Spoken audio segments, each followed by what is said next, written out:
Meus queridos, a grande vitória que nós tivemos ontem, graças à união de toda a população brasileira, né? Parece que esquerda e direita se uniram em prol de um bem maior, né? O Pix realmente uniu esquerda e direita, algo sem precedentes, né? Parece que o povo só se unia assim em época de Copa do Mundo, né? Todo mundo vestia verde e amarelo e saía comemorando o gol, torcendo pelo Brasil, né? Agora parece que pelo menos parte da esquerda se uniu à direita, né? Não diretamente pelo menos, mas para lutar contra essa medida nefasta que visava colocar aí câmeras 24 horas, basicamente, na vida da população, né? Bom, agora essa medida foi derrubada, o desgoverno recuou, o que foi uma grande derrota. Foi mais do que uma derrota, foi uma humilhação. E agora começa a fase de retaliação, né? Não só o desgoverno, mas o sistema vai para cima de Nicolas e vai para cima de toda a direita, pelo menos dos parlamentares que auxiliaram, que corroboraram aí para essa luta contra essa medida nefasta do desgoverno Lula, tá? E o deputado Nicolas, ele deu uma entrevista para um jornalista, né? Esqueci o nome dele, também não faço questão de saber. E ele simplesmente lavou a alma do povo brasileiro, né? Em poucas palavras, como sempre, cirúrgico no seu comentário, ele disse o que boa parte da população gostaria de dizer abertamente ao vivo e em rede nacional, né? Mas antes, deixa eu mostrar para vocês aqui algumas ações aí que o sistema, coincidentemente, já está tomando contra Nicolas Ferreira, né? Olha só. Urgente, STF encaminha ação contra Zema e Nicolas Ferreira sobre cartão de vacinação. Figuras com foro por prerrogativa de função, algo que eu abomino. Eu sou favorável a acabar com o foro por prerrogativa, tá? O foro para mim deveria ser só para algumas pessoas, né? O chefe de Estado, o presidente da República, alguns ministros, enfim. Deputados não deveriam ter foro por prerrogativa, foro privilegiado, mas tem. E essa ação estava lá parada no Supremo, né? Coincidentemente, depois que o vídeo do Nicolas furou a bolha, chegou a quase a totalidade da população brasileira, mais de 200 milhões de visualizações em 24 horas, impondo uma derrota acachapante ao desgoverno Lula e vitória para o Brasil. Essa ação aí sai da gaveta, né? Coincidências da democracia relativa do Brasil, tá? Olha só. Urgente, PF vai investigar políticos por fala sobre monitoramento do Pix. Primeiro que políticos têm imunidade parlamentar. Isso está no artigo 53 da Constituição. Parlamentares têm inviolabilidade por palavras, opiniões e votos. Não podem ser punidos. Então, vai investigar o quê, cara pálida? Primeiro que não deveria nem investigar. Segundo, vai investigar o quê? Se qualquer palavra que o deputado falar não pode ser criminalizado. Ele é inviolável por palavras, opiniões e votos. Então, vai investigar o quê?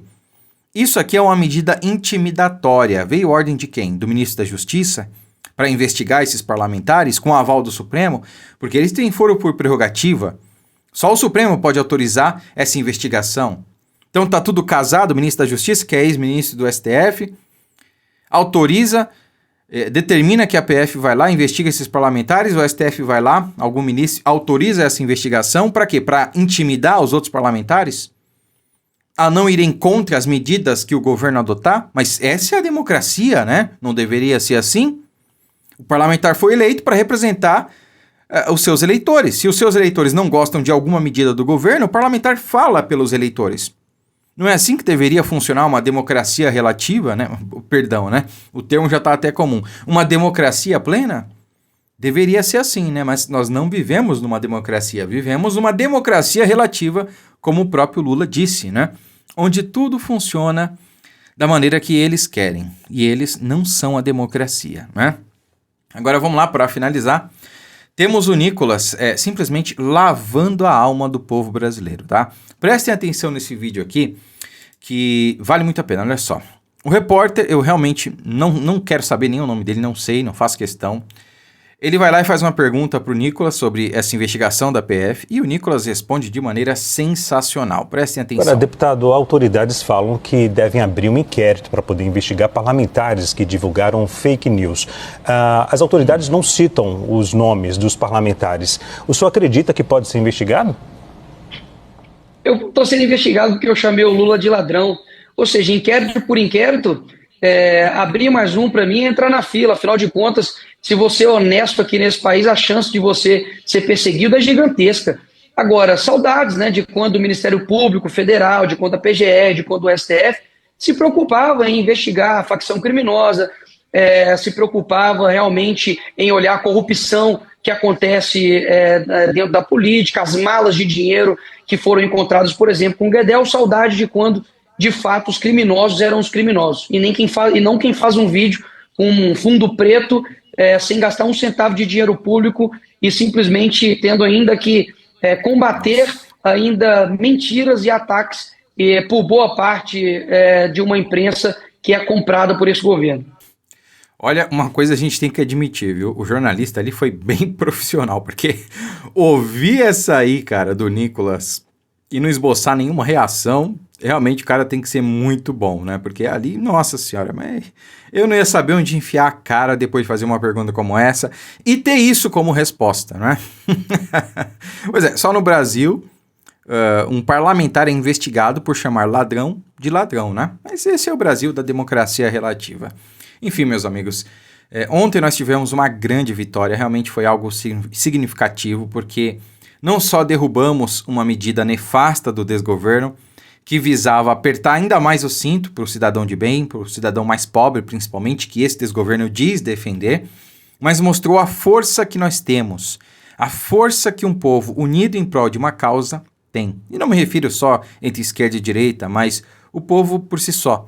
Aquele exemplo que eu sempre dou para vocês aqui, do navio afundando, um navio com 1.000 pessoas, 300 à direita, tentando impedir que o navio afunde, né? Tentando tapar um buraco, e 300 à esquerda, fazendo um novo buraco para o navio afundar, e 400 no meio, apenas assistindo aquilo tudo sem fazer nada. Nunca foi tão contemporâneo, né?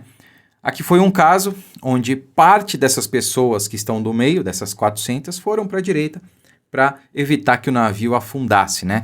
Que isso sirva de exemplo para o que está por vir, que isso sirva de exemplo para as ações futuras e que sirva como base para que a gente possa derrubar essa cleptocracia que está de volta à cena do crime.